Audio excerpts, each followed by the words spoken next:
ప్రపంచానికే పెద్దన్న పాత్ర పోషించే అమెరికాను గన్ కల్చర్ వల్చర్లా పీక్కు తింటోంది. మాస్ షూటింగ్స్కు ఏనాడో కేరాఫ్గా మారిపోయిన అగ్రరాజ్యం ఆ విష సంస్కృతి నుంచి బయటపడలేకపోతోంది. మునిపటి రోజు నెత్తుటి మరకలు ఆరకముందే మరో రోజు రక్తం పారాల్సిన పరిస్థితులను ఎదుర్కొంటోంది. 2022లో టెక్సాస్ స్కూల్, 2023లో లాస్ ఏంజలస్ పార్క్, లెవిన్స్టన్, ఇలా లెక్కకు మించిన ఘటనలు అమెరికాను ఉక్కిరిబిక్కిరి చేసేస్తున్నాయి. అయినప్పటికీ ఆ దేశ పాలకుల్లో మార్పు కనిపించడం లేదు. పైగా తనను గెలిపిస్తే తుపాకులకు ఎలాంటి ఇబ్బంది ఉండదని డొనాల్డ్ ట్రంప్ సంచలన ప్రకటన చేశారు. ఆ హామీనే అమెరికా అధ్యక్ష ఎన్నికల్లో మోస్ట్ బర్నింగ్ ఇష్యూగా మారింది. ఇంతకు అమెరికాలో గన్ కల్చర్ ఇంతలా పాతుకుపోవటానికి రీజన్ ఏంటి? ప్రాణాలు పోతున్నా తుపాకులు ఉండాల్సిందే అని అమెరికన్స్ ఎందుకు డిమాండ్ చేస్తున్నారు? అమెరికా అధ్యక్ష ఎన్నికల్లో గన్ కల్చర్ ప్రచారాస్త్రమైందా? తుపాకుల విషయంలో ట్రంప్ ఇస్తున్న వాగ్దానం ఏంటి? To confiscate your guns and annihilate your God-given right to self-defense. You have a right to self-defense. You've always had that right. అగ్రరాజ్యంలో గన్ కల్చర్ కు చెక్ పడాలంటే ఏం చేయాలి? ప్రపంచానికే పెద్దన్న పాత్ర పోషించే అమెరికాను గన్ కల్చర్ వల్చర్లా పీక్కు తింటోంది. మాస్ షూటింగ్స్ కు ఏనాడో కేరఫ్ గా మారిపోయిన అగ్రరాజ్యం ఈ విష సంస్కృతి నుంచి బయటపడలేక విలవిలలాడుతోంది. పగలు రాత్రి తేడా ఉండదు. పబ్లిక్ దండిగా ఉండే చోటును ఎంచుకుని ఏదో క్రైమ్ యాక్షన్ సినిమాలో హీరో ఇష్టం వచ్చినట్టు గన్ వాడినట్టు, వీడియో గేమ్ లో శత్రువుల్ని కాల్చిపడేసినట్టు అక్కడ ఉన్మాదులు విజృంభిస్తూనే ఉంటారు. మరుసటి రోజు నెత్తుడి మరకలు ఆరకముందే మరో రోజు హెడ్లైన్లలో మాస్ షూటింగ్స్ వార్తలు వినాల్సిన దుస్థితి.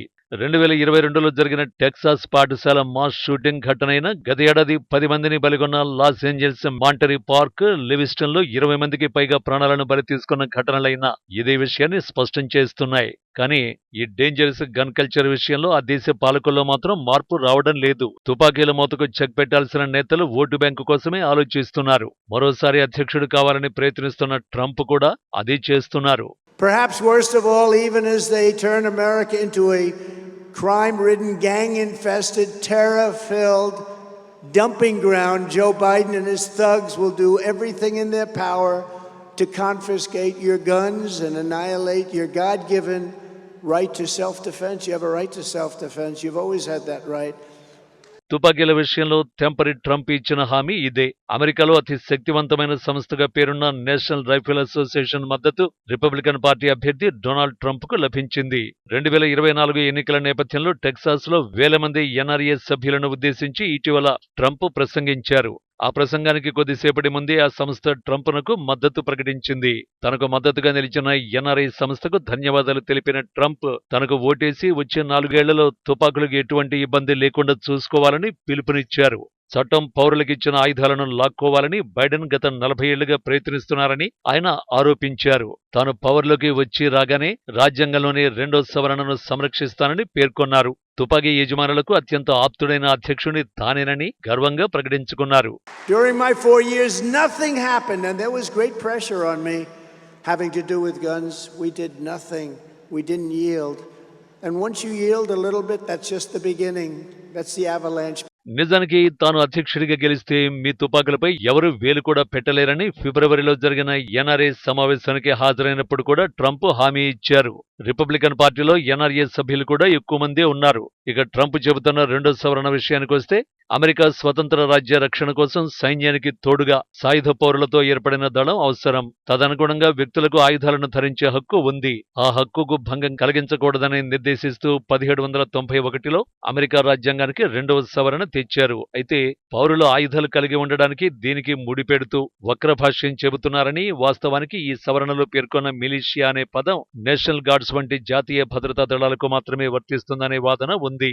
అందరూ తుపాకులు కొనడంతోనే కాల్పులు పెరిగిపోతున్నాయని, ఈ ధోరణిని నిరోధించాలని పౌర హక్కుల సంఘాలు ఎప్పటికప్పుడు డిమాండ్ చేస్తున్నాయి. తుపాకులు నిషేధించకుండా జాతీయ రైఫిల్ అసోసియేషన్ తదితర గ్రూపులు పైరవీలు చేస్తున్నాయి. దీనికి తుపాకీ ఉత్పత్తిదారుల నుంచే కాకుండా ఆయుధదారులైన అమెరికా పౌరుల నుంచి విరాళాలు వచ్చేస్తున్నాయి. వాస్తవం ఏంటంటే అమెరికాలో ఏ పౌరుడి చేతిలో గన్ ఉన్నా అది పిచోడి చేతిలో రాయిలాగే లెక్క.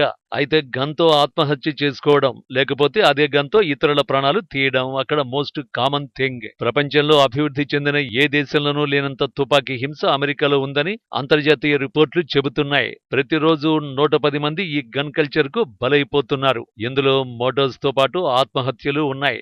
ఏడాదికి సగటున 40,620 మంది ప్రజలు ఈ గన్ కల్చర్ కు మరణిస్తున్నారని అంతర్జాతీయ నివేదికలు చెబుతున్నాయి. 2009 నుంచి ఇప్పటి వరకు ఏడాదికి సగటున 19 మాస్ షూటింగ్స్ జరుగుతున్నాయి. ఈ సామూహిక కాల్పుల్లో యావరేజ్ గా ప్రతి ఘటనకు 4 చొప్పున బలైపోతున్నట్టు గణాంకాలు స్పష్టం చేస్తున్నాయి. అటు తుపాకీ హత్యల రేటు మరింత ఆందోళన కలిగిస్తోంది. ఇతర అధికాదాయ దేశాలతో పోలిస్తే 26 రెట్లు ఎక్కువగా తుపాకీతో హత్యలు, 12 రెట్లు అధికంగా తుపాకీతో ప్రజలు ఆత్మహత్య చేసుకుంటూ ఉండడం అక్కడి దారుణాలను కళ్లకి కట్టినట్టు చూపిస్తోంది. మరోవైపు అమెరికాలో తుపాకీ ఏదైనా నిత్యావసర వస్తువు అన్న రేంజ్లో వాటి సంఖ్య ఉండడం మరింత కలవర పెడుతున్న అంశం. అమెరికా జనాభా కంటే అక్కడ తుపాకుల సంఖ్య ఎక్కువ. 2018 లెక్కల ప్రకారం అమెరికా జనాభా 33 కోట్లు ఉండగా అక్కడ ఉన్న తుపాకుల సంఖ్య మాత్రం 39 కోట్లు. అంటే ప్రతి 100 మందికి దాదాపు 121 తుపాకులు ఉన్నట్టు లెక్క.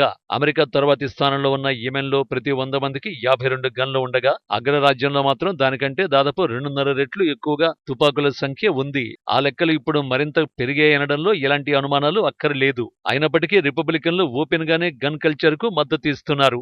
ఇందుకు బలమైన కారణం కూడా ఉంది. అమెరికాలో గన్ కల్చర్ కు ప్రధాన కారణం జాత్యహంకారం. సాంకేతిక రంగంలో ఆ దేశం ఎంత ఎదిగినా లోపల పాతుకుపోయిన జాత్యహంకారం మహమ్మారి మాత్రం వదలడం లేదు. అక్కడి శాశ్వత జాతీయుల్లో 100 ఏళ్లుగా పాతుకుపోయిన వివక్ష నేటికి విషాన్ని చెమ్ముతూనే ఉంది. అమెరికా గన్ కల్చర్లో ప్రధాన పాత్ర జాతి వివక్షదే. నల్ల జాతీయుల కంటే తెల్ల జాతీయుల వద్దే గన్స్ ఎక్కువ ఉన్నట్టు లెక్కలు చెబుతున్నాయి. అంతేకాదు దాడులు కూడా నల్ల జాతీయులు టార్గెట్ గానే జరుగుతున్నాయని తేలింది. ఇందులో ఇంకో ఆసక్తికర విషయం కూడా ఉంది. తుపాకులను ఎక్కువగా వాడుతున్న వారిలో అత్యధికులు రిపబ్లికన్లేనట.